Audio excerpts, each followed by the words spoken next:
పర్యాయ పదమే ఎస్ఐఆర్ రూపంలో తీసుకొచ్చారు.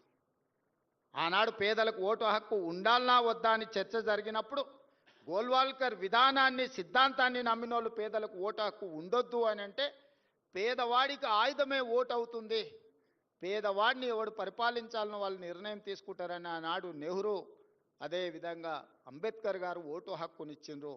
ఆ ఓటు హక్కును కాలరాయడానికి కుట్ర జరుగుతుంది. కమ్యూనిస్టు సోదరులు గ్రామాలలో చైతన్యం తీసుకురావాలి. ఈరోజు ఎన్నో విషయాల గురించి మాట్లాడుతారు. మీ తాతలు ముత్తాతలు ఎక్కడ పుట్టినరో వాటి వివరాలు తీసుకురండి అని రాహుల్ గాంధీ గారు ఒకే ఒక్క మాట అడిగింది, మోడీ గారు మీరు చదువుకున్న సర్టిఫికెట్ ఒకటి చూపించండి అని. ఆ సర్టిఫికెట్ మాత్రం చూపించాడంటే ఆర్టీఏ కూడా అతీతం అంటది. మోడీ గారి చదువు గురించి చదువుకున్న సర్టిఫికెటే అడిగిండ్రు. ఇప్పుడు నేను హార్వర్డ్ పోయి వచ్చిన, నారాయణ గారిని సర్టిఫికెట్ ఏడుందంటే తెచ్చి చూపిస్తా, సార్ ఇదో సర్టిఫికెట్ హార్వర్డ్లో నాకు ఇచ్చిరని. నేను చదువుకున్నది నిజమైనప్పుడు, నాకు పట్టా ఇచ్చింది నిజమైనప్పుడు చూపించడానికి ఉన్న సమస్య ఏంది? ఎక్కడ చదువుకున్నానో ఏ యూనివర్సిటీ నాకు ఇచ్చిందో చూపించడానికి ఉన్న సమస్య ఏంది? మీ చదువుకున్న సర్టిఫికెటే ఒక రహస్యమైనప్పుడు చదువులేని, చదువుకోవడానికి అవకాశం లేని నిరుపేదలను ఎన్నో నిబంధనలు పెట్టి వాళ్ళ ఓటు హక్కును కాలరాస్తే రేపు వాళ్ళకు రేషన్ కార్డు ఉండదు, ఆధార్ కార్డు ఉండదు, వాళ్ళకున్న భూమి ఉండదు, ప్రభుత్వం ఇచ్చే సంక్షేమ పథకం ఉండదు. దీని వెనకాల కుట్ర ఉంది, పేదవాళ్ళని అణచేయాలన్న ఆలోచన ఉంది. రాజ్యాంగాన్ని ఒక రూపంలో పూర్తిగా సమూలమైన మార్పు తీసుకురావాలనేది ఆ రూపంలో అవకాశం లేదు కాబట్టి ఇంకొక రూపంలో ఈరోజు దాడి జరుగుతుంది రాజ్యాంగం మీద. మనం అందరం కూడా అప్రమత్తంగా ఉండాలి, చైతన్యపరచాలి ప్రజల్ని, ప్రజలలో చైతన్యం తీసుకొచ్చి ముందుకు వెళ్ళాలి. రావి నారాయణ రెడ్డి గారి గురించి వివిధ అంశాలను నిర్వాహకులు ప్రస్తావించారు.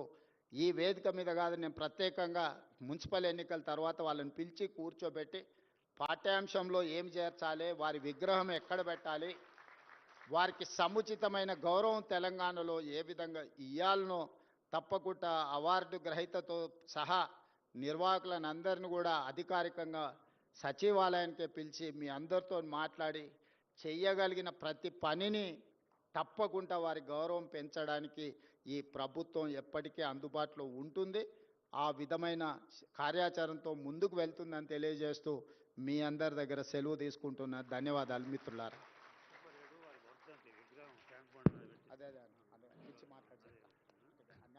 గౌరవ ముఖ్యమంత్రి గారు కూడా చెప్తారు, అన్ని అందరిని పిలిచి కూర్చోబెట్టి మాట్లాడి, నేను క్యాబినెట్ మినిస్టర్స్ని కూడా పిలిచి మాట్లాడేసి రావి నారాయణ రెడ్డి గారికి తెలంగాణ సమాజంలో సముచితమైన గౌరవం ఇచ్చే బాధ్యత ఈ ప్రభుత్వాన్ని. ఏమి చేయాలి, ఎట్లా చేయాలనేది మీతో చర్చించి నిర్ణయం తీసుకుంటాం. గౌరవ ముఖ్యమంత్రి గారు అనేక అంశాలను లోతుగా విశ్లేషించారు. కమ్యూనిస్టు పార్టీల త్యాగాలని, ఆనాటి తెలంగాణ సాయుధ పోరాటం, రావినారాయణ రెడ్డి గారి త్యాగం, అన్ని అంశాలపైన కూడా బాగా లోతుగానే విశ్లేషించి చెప్పారు. తెలంగాణ అమరవీరుల ట్రస్ట్కు సంబంధించిన అంశాలను కూడా పరిష్కారం చేయడానికి మరి తప్పనిసరిగా వారు ఏదైతుందో సచివాలయాన్ని పిలిచి మరి తప్పనిసరిగా కృషి చేస్తామని కూడా చెప్పినారు. వారికి ఈ సందర్భంగా మనందరి తరపు నుంచి ముఖ్యమంత్రి రేవంత్ రెడ్డి గారికి హృదయపూర్వకమైనటువంటి అభినందనలు, నమస్కారాలు తెలియపరుస్తూ ఉన్నాను.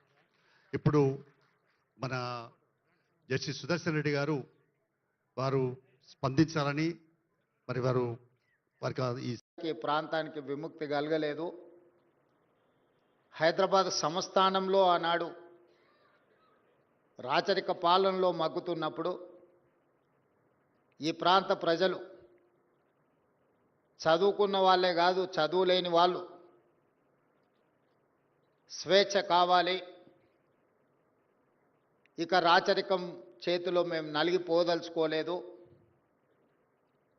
సర్వం ఒడ్డుతాం, మేము స్వేచ్ఛను